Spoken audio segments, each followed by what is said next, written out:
مجھے ایک ذمہ دار شخص نے بتایا جو محافل کا انتظام و انصرام کرتا ہے کہ ہمارے ہاں ایک پیر صاحب تشریف لائے تو ہم نے ان کو کہا کہ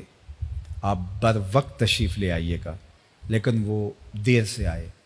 تو ہم نے ان کو بڑا زور دیا کہ محراب کے پچھلے جانب سے جو عقبی دروازہ ہے اس سے آپ اندر تشریف لے آئیے تاکہ تقریر واز نعت جو بھی چل رہا ہے اور پھر اتنے لوگوں کا ہجوم ہے تو آپ گزریں گے تو وہ نہیں مانے۔ انہوں نے کہا نہیں میں تو ادھر سے آؤں گا، اور پھر وہ جو ہے وہ دروازے سے مین دروازے سے داخل ہوئے اور پھر لوگ کھڑے ہو گئے اور پھر نعرے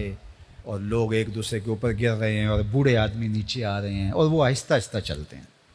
انہوں نے مجھے بتایا کہ وہ ہولے ہولے چل رہے تھے، ہوتا نا کہ گنجائش مل گئی ہے اور لوگ ایک دوسرے کے اوپر گر رہے ہیں، کوئی بوڑھا آدمی ہے زخمی ہو جائے گا، اس کا تقدس مجروح ہوگا، لیکن وہ ہولے ہولے چل رہے تھے، وہ اس پروٹوکول کا لطف لے رہے تھے، اس پروٹوکول کا نشہ اٹھا رہے تھے۔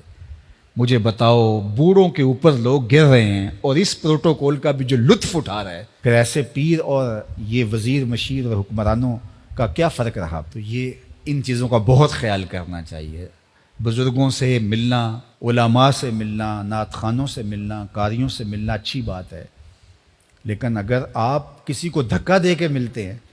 وہ تو حجر اسود کو چومنے سے بھی روک دیا گیا اگر کسی کو دھکا دینا پڑے۔ حجر اسود کون ہے؟ یمین اللہ، اللہ کا دست راست ہے، اللہ کا دایاں ہاتھ۔ جو حجر اسود کو چومتا ہے وہ رب سے مصافحہ کرتا ہے، کتنی بڑی بات ہے۔ لیکن کہا کہ اگر رش ہے، کسی کو دھکا دیتے ہیں اور کسی کو تکلیف پہنچتی ہے تو آپ دور سے ہی اس کی طرف اشارہ کر کے جو ہے وہ استلام کر لیں، آپ رش میں نہ گھسیں۔ تو جب حجر اسود جو یمین اللہ ہے، حجر اسود کو چومنا رب سے مصافحہ کرنا ہے، تو کیا حیثیت بچتی ہے رضا ثاقب مصطفی کی، کیا حیثیت بنتی ہے قاری کی، نعت خواں کی اس کے مقابلے میں کہ آپ مسجد کا تقدس مجروح کر رہے ہیں اور پامال کر رہے ہوں، اور بوڑھے بزرگ روندے جا رہے ہوں، بچے روندے جا رہے ہوں، اور آپ آہستہ آہستہ چل رہے ہوں تاکہ پروٹوکول انجوائے کریں، یہ لطف لیں، کشید کریں مزہ۔ تو یہ بہت بری بات ہے۔ آپ اچھے مسلمان کے اچھے انسان بھی نہیں ہیں، آپ تو اپنے آپ کو شیخ المشائخ کہلاتے ہیں نا، زینت القراء ہیں، آپ تو طوطی پاکستان ہیں، آپ تو خطیب امت مسلمہ ہیں، آپ تو نابغہ روزگار ہیں، آپ تو بہت بڑے ولی ہیں، اور آپ پتہ نہیں کیا کیا ہیں وہ القاب جو آپ کے ساتھ لگتے ہیں۔ میں کہتا ہوں آپ اچھے انسان بھی نہیں ہیں۔